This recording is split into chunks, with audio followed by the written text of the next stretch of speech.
అన్నదమ్ములకు పేరు పేరున ప్రతి ఒక్కరికి కృతజ్ఞతలు.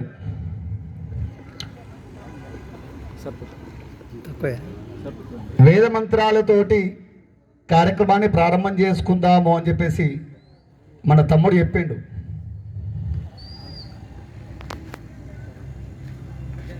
హిందూ ధర్మమే వేదం,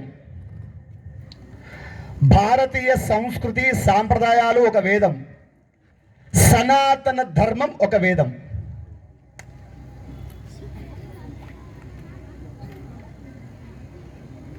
సనాతన ధర్మం ఇప్పుడు కాదు మనకు పుట్టింది, భారతీయ సంస్కృతి సాంప్రదాయాలు ఇప్పుడు కాదు మనకు పుట్టింది,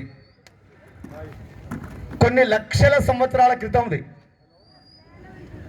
ఎవరో అంటారు వేల సంవత్సరాలు వందల సంవత్సరాల క్రితంది పూర్వంది అని చెప్పేసి.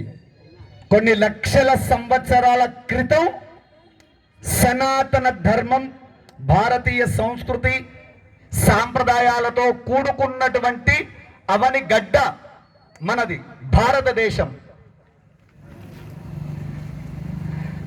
భారతదేశంలో పుట్టడం ఒక వంతైతే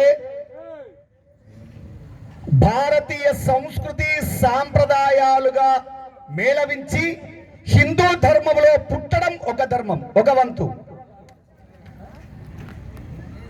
ఎన్ని జన్మల కిందనో మనం చేసుకున్నటువంటి పుణ్యఫలం మానవ జన్మ.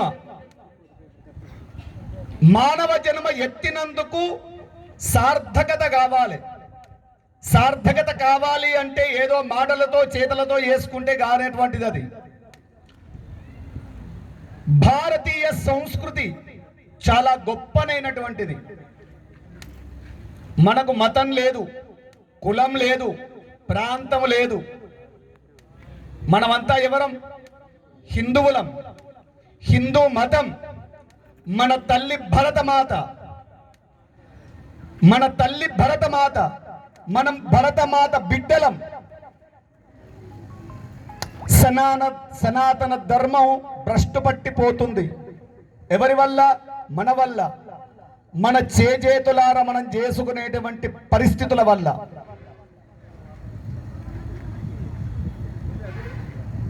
పాకిస్తాన్ చూసుకోండి, బంగ్లాదేశ్ చూసుకోండి, హిందూ కనిపిస్తే చాలు బలవంతంగా మత మార్పిడి చేస్తున్నారు. మత మార్పిడి కాకపోతే బలవంతంగా చంపుతున్నారు, చిత్రహింసలు చేస్తున్నారు. దాన్ని ప్రతిఘటించడానికి మన దగ్గర శక్తి లేదా?